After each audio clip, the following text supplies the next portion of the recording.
Bismillahirrahmanirrahim. Assalamualaikum warahmatullahi wabarakatuh.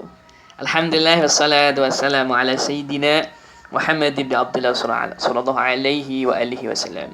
Allahumma salli ala sayyidina Muhammadin al-fatih lima ughliqa wal khatimi lima sabaqa nasirul haqqi bil haqqi wal hadi ila siratikal mustaqim wa ala alihi wa sahbihi haqqa qadrihi wa miqdaril azim. Channel sahabat Handik yang berbahagia, Anda tahu enggak harta karun? Harta karun. Harta karun. Masya Allah. Tahu enggak? Saya yakin tahu. Anda pasti tahu. Dan mungkin itu sudah bukan hal yang asing kalau kita bahas. Di sini saya akan memberikan beberapa sudut pandang lain mengenai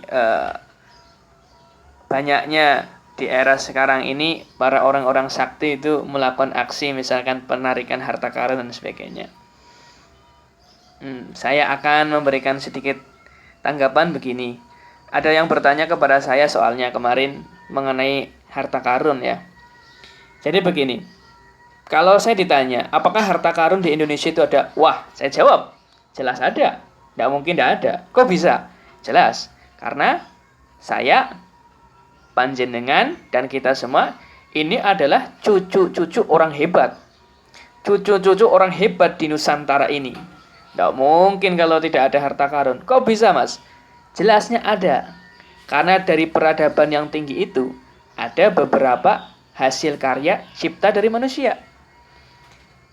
Dan pasti di zaman itu banyak sekali barang-barang bernilai tinggi. Semakin berkembang zaman, apalagi ada beberapa kejadian-kejadian, misalkan kejadian alam atau kejadian-kejadian sosial, misalnya penjajahan dan sebagainya yang memaksa untuk orang itu berubah peradabannya. Nah, peninggalan-peninggalan ini pastinya ada dan ada di sekitar kita. Dan peninggalan itu tentunya adalah sesuatu yang memiliki nilai tinggi.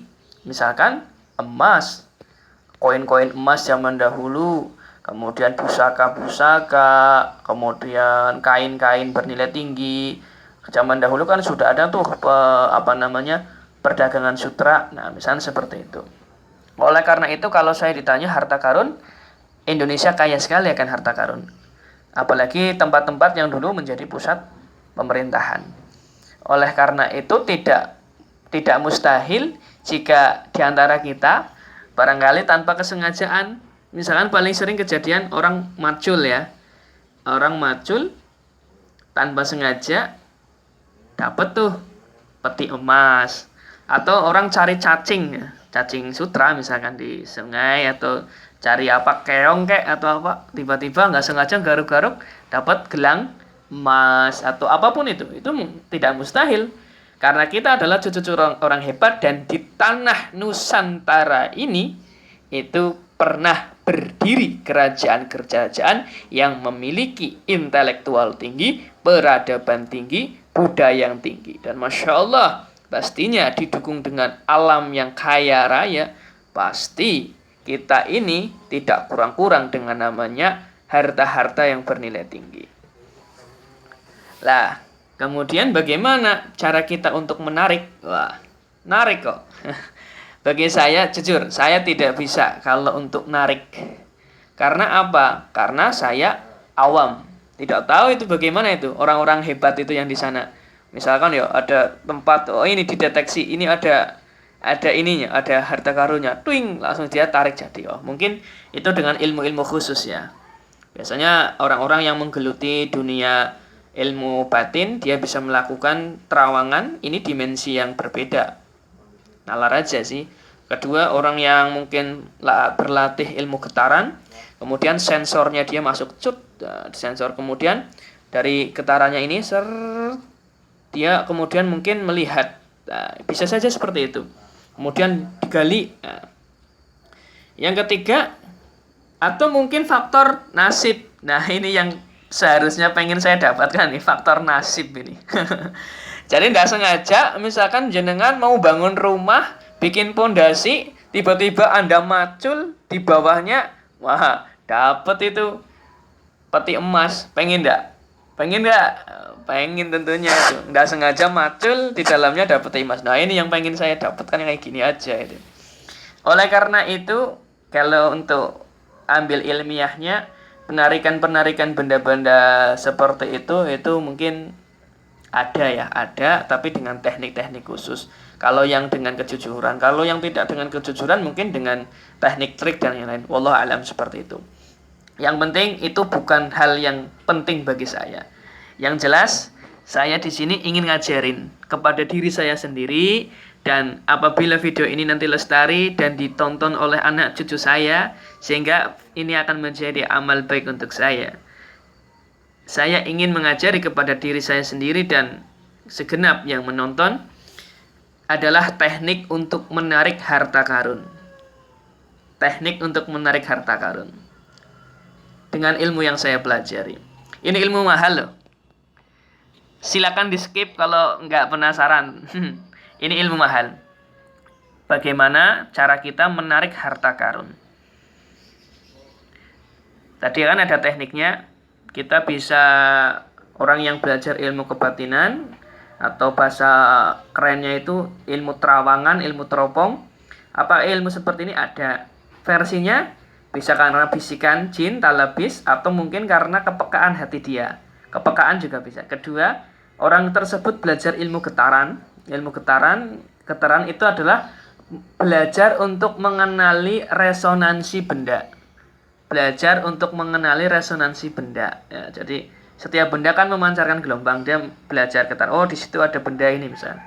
Ketiga, faktor nasib. Nah, ini yang ingin saya ajari kepada diri saya adalah mengambil harta karun dengan teknik yang saya pelajari tadi. Simple sekali. Anda cukup pagi hari pada waktu duha, Anda sholat duha 2 rakaat. Sholat duha 2 rakaat atau lebih ya. Sampai 8 rakaat boleh. Tapi saya biasa istiqomah untuk sholat duha 2 rakaat.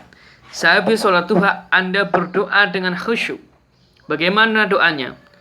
Ya, sebagaimana yang diajarkan para ulama kita. Misalkan yang paling masyhur, Allahumma inna duha'a duha'uka, wal baha'a baha'uka, wal jamala jamaluka, wal quwwata quwwatuka, wal qudrata qudratuka, wal ismata ismatuka. Allahumma in kana rizqi fis sama'i fa anzilhu, wa in kana fil ardi fa akhrijhu, wa in kana haraman fa tahhirhu, wa in kana ba'idan fa qaribhu, bihaqqi duha'ika wa baha'ika wa jamaluka, dan sampai akhir. Itu adalah doa menarik rezeki, menarik harta karun. Sampai akhir tadi ya. Nah, ketika panjenengan membaca doa itu, ketika Allahumma in kana rizqi fis sama'i fa anzilhu. Luar biasa. Harta karun panjenengan yang ada di langit, jenengan minta agar Allah nurunkan. Luar biasa itu. Subhanallah. Harta karun yang ada di bumi yang belum keluar, Anda minta kepada Allah untuk dikeluarkan. Subhanallah itu. Harta karun jenengan yang jauh, Anda ingin kepada Allah itu didekatkan. Masya Allah. Dan harta karun yang belum halal buat jenengan, Anda minta agar Allah halalkan. Mantap betul sobat.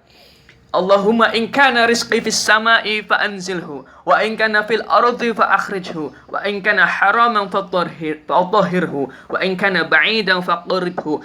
Dengan apa? Dengan haknya, bihaqqi duhaika wa bahaika wa jamaluka, dan sampai akhir. Masya Allah itu. Jadi ini adalah teknik untuk menarik harta karun yang maha dahsyat. Ini bukan kaleng-kaleng. Anda praktekkan, Anda akan kaya dengan harta karun panjenengan yang tanpa panjenengan duga. Subhanallah. Salat duha 2 rakaat pada pagi hari. Misalkan minimal 2 rakaat. Habis salat duha, baca doa ini 3 kali. Maka harta karun akan menghampiri Anda. Dan yang ketiga, tips ketiga adalah kerja keras, kerja cerdas, dan pikiran yang bagus. Kerja keras, kerja cerdas, dan jangan lupa berzakat, berinfak, bersedekah. Mantap betul. Harta karun lewat, rezeki tambah. Harta karun di langit turun, harta karun di bumi keluar, harta karun yang jauh dekat, harta karun yang masih haram jadi halal. Mantap sobat. Amalkan. Duha 2 rakaat doa. Assalamualaikum warahmatullahi wabarakatuh.